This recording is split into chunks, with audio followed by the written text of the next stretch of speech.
Bonjour à tous, je suis Rémi, fondateur de la startup Epopia et aujourd'hui on va parler un peu du grand 8 émotionnel de l'entreprise, les hauts, les bas, les hauts, les bas, les bas, les bas, les hauts, les bas. Parce qu'effectivement la vie en entreprise c'est compliqué. Monter une boîte, ouais, c'est un parcours qui est en général très mouvementé et notamment j'en profite aussi pour vous introduire le petit tableau derrière. Je l'ai acheté il y a 3 ans. C'est une pièce de musée, c'est un souvenir des locaux de The Family. Pour ceux qui connaissent The Family, c'était un des tableaux qui était là-bas et qui a attendu pendant presque 3 ans gentiment chez Aude, que je remercie, Aude de l'app Plume, de me l'avoir gardé au chaud et que j'ai enfin récupéré. Et du coup, aujourd'hui, on va parler de ça. Success is not final. Failure is not fatal, it is the courage to continue that counts. Citation de Monsieur Churchill, donc le succès n'est pas la fin, les échecs ne sont pas fatals, c'est le courage de continuer qui compte. Parce qu'effectivement, comme je le disais, un parcours entrepreneur, c'est fait de beaucoup de hauts, de beaucoup de bas, et que si on s'arrête dès qu'il y a un bas, on va jamais nulle part. Si je prends un exemple, Epopia, que je connais bien, et nous on a eu beaucoup de hauts. Peut-être même plus que la moyenne des entreprises, je ne sais pas. En tout cas, avant même d'avoir lancé l'entreprise, le mois où on a lancé l'entreprise, je recevais le prix de l'entrepreneur de l'année. C'était pas mal quand même. En mai 2014, c'était un bon début quand même pour une petite boîte. Dans la même année, fin 2014, on a commencé à trouver nos premières centaines d'utilisateurs et de clients payants. Donc on a eu un premier boost qui a super bien marché. On s'est dit, ça y est, il y a un vrai truc qui se passe. En décembre 2015, on a trouvé notre product market fit. Donc, on a trouvé d'un coup 3 000, 10 000, 12 000 clients qui achetaient. Ça tombait de partout. Ça a été la folie. Ouais, on était juste, ça y est, le succès et c'était trop fou. On était tellement heureux. Également, en décembre 2018, on a fait une grosse levée de fonds avec des investisseurs, avec les banques, avec la BPI, avec tous les institutionnels. Donc voilà aussi, ça fait passer encore une étape d'accélération et de grandir et on a pu avoir des vrais locaux tout beaux et plus un garage et on a pu grandir l'équipe. Enfin, c'était vraiment une période assez faste et cool. Septembre 2019, on a lancé carrément une campagne pub à la télévision. Pop, pop, pop. Novembre 2020, on a aussi lancé une super aventure, Mon Incroyable Voyage, qui était avec plein d'innovations et qui a super bien fonctionné. On a aussi innové en sortant les premiers courriers au Père Noël. Donc notre aventure de Noël où on échange avec le Père Noël directement, qui a super bien fonctionné. Donc ça a été vraiment plein de retours hyper positifs. Avril 2021, on a signé pour pouvoir lancer notre produit aux USA. Trop fort. Et puis encore actuellement, on a des super projets qui sont vraiment, qu'on porte. Notamment, on a un projet de licence sur des trading cards qui est vraiment cool et qui peut vraiment faire un énorme succès. Et c'est une chance énorme qu'on a. Et puis également, on porte en ce moment un projet qui est génial avec le JDE, qui est le Journal des Enfants, donc un média jeunesse national avec lequel on est en train de monter en copublication. Coédition, un projet commun pour éduquer aux médias et combattre les fake news. Donc voilà, c'est vraiment des projets géniaux et à chaque fois, c'est des trucs où on sait pourquoi on est là, on sait pourquoi on se bat, on est heureux et on est trop content. Et en même temps, parce que je vous dis ça, vous dites ouais, succès à fond, mais une entreprise, c'est aussi et surtout beaucoup de galères, d'échecs, de lose, de dépression, de foirage. Et en vrai, là, je vous ai fait un peu la liste des super succès, mais ma liste des foirages, si je vous la fais point par point, elle est juste sans fin.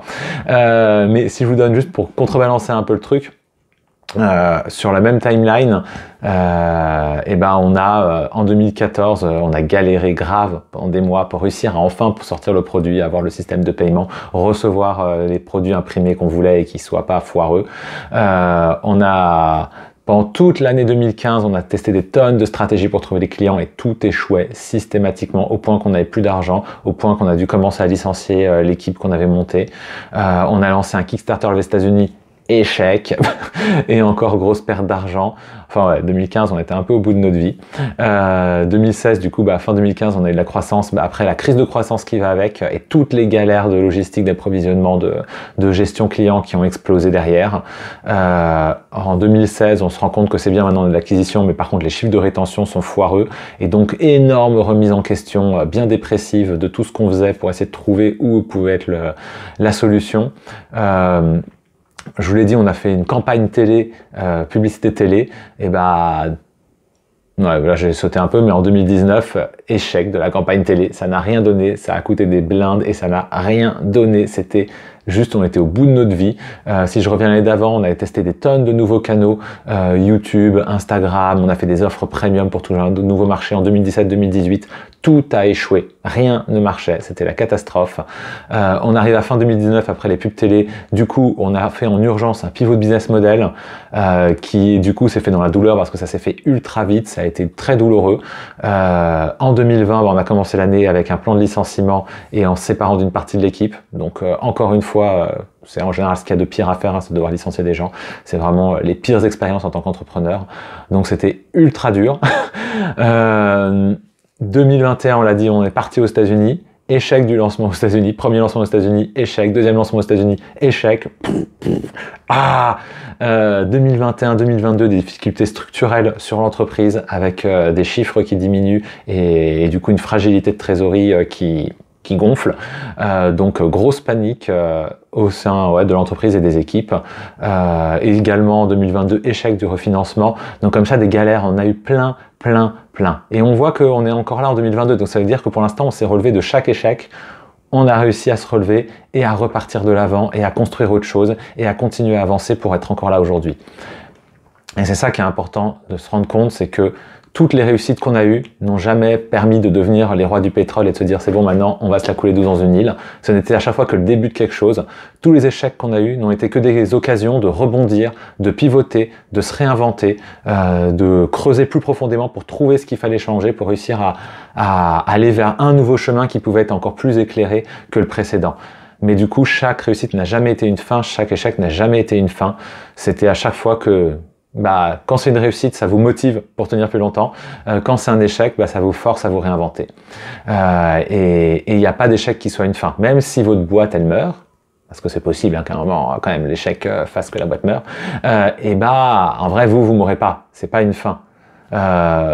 Vous pouvez rebondir, vous pouvez vous réinventer, vous pouvez reconstruire sur tout ce que vous avez appris, les richesses que vous avez accumulées en apprentissage pendant votre parcours. C'est pareil pour toute votre équipe, c'est pareil aussi pour tout ce qu'a créé l'entreprise. En général, il y a une partie qui peut être réutilisée, qui va pouvoir servir à autre chose. Enfin voilà, rien ne se perd, tout se transforme, tout ça. Mais il n'y a pas vraiment de fin. S'il y a un nouveau départ. Non, ce n'est pas juste pour essayer de noyer le poisson du tout. Et si vous regardez, parce que là je vous parle de moi et de mon expérience avec ma startup qui a bientôt 10 ans, mais toutes les boîtes, même les boîtes à succès, ont les mêmes parcours que nous. Toutes sont passées par des échecs monstres-plantes, des déprimes profondes, et ont connu en même temps des super succès. Et d'ailleurs en général on ne voit que les boîtes à succès, on ne connaît que ça.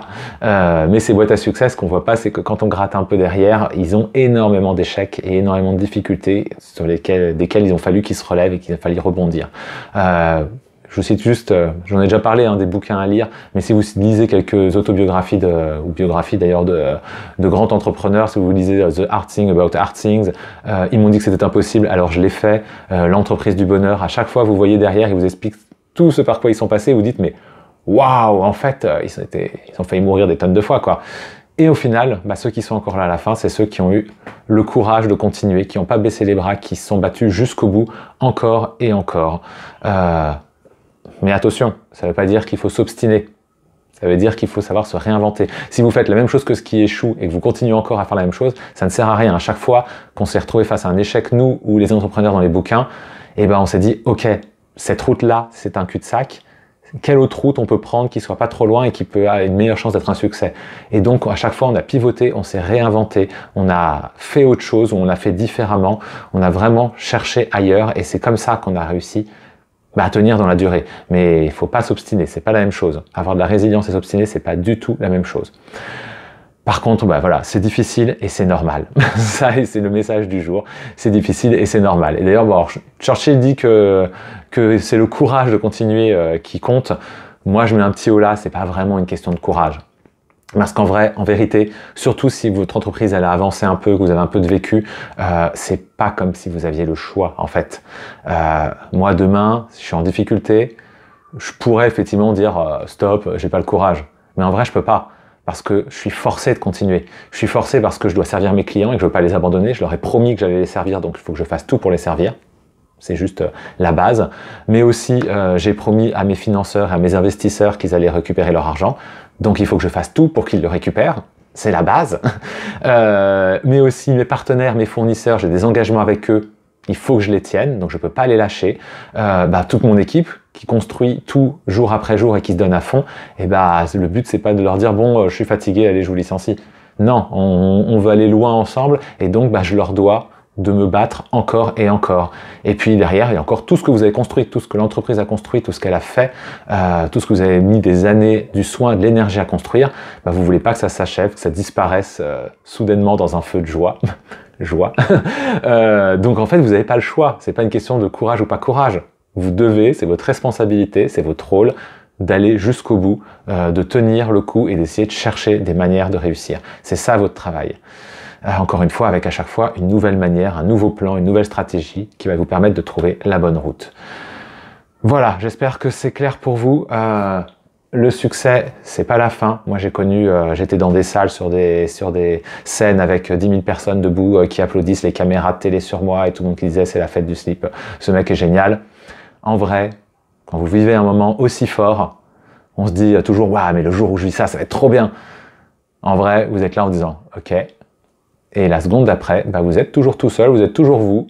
Il n'y a rien qu'à changer, vous êtes au cocktail, chacun boit son verre, vous êtes toujours là tout seul, vous connaissez personne et ça n'a rien changé à votre vie. Et en fait, rien n'est plus facile parce que vous avez vécu ça. Donc prenez l'énergie, ça va vous donner du courage, vous aider à avoir du courage dans la durée, mais ce n'est pas une fin en soi d'arriver à un point de succès, à une levée de fonds, à je ne sais quoi. En fait, c'est souvent le début de quelque chose. Ça ne va pas du tout régler vos problèmes. J'ai un ami en ce moment qui a fait il n'y a pas longtemps un exit. Aujourd'hui, sa vie, elle n'est pas plus simple qu'avant. Parfois même, j'ai l'impression qu'elle est même plus compliquée. Donc voilà, c'est juste le début de quelque chose de nouveau. Faut en avoir conscience. Pareil, les fins ne sont pas une fin, ne sont pas fatales. C'est l'occasion de se réinventer, de rebondir, de pivoter, ou alors de recommencer quelque chose d'autre. Mais effectivement, tout ce qui compte, c'est de pouvoir continuer. Voilà, et du coup, on continue. Allez, j'espère que cette vidéo vous a appris plein de choses et vous a aidé en tout cas au moins à vous donner du courage, de la motivation si vous en avez besoin, ou à vous faire voir ce qui va vous arriver dans la figure bientôt et à vous y préparer pour le vivre au mieux. Si ça vous a plu, partagez-le avec tous les entrepreneurs et entrepreneuses autour de vous. Si vous avez des questions pour moi, vous me les mettez en commentaire. Dites-moi d'ailleurs en commentaire si ça vous a inspiré, aidé, ou sur quoi d'autre vous voulez que je fasse des vidéos. Et puis surtout, on s'abonne pour me faire plaisir et pour ne pas louper les prochaines vidéos qui sortent bientôt. Allez, ciao!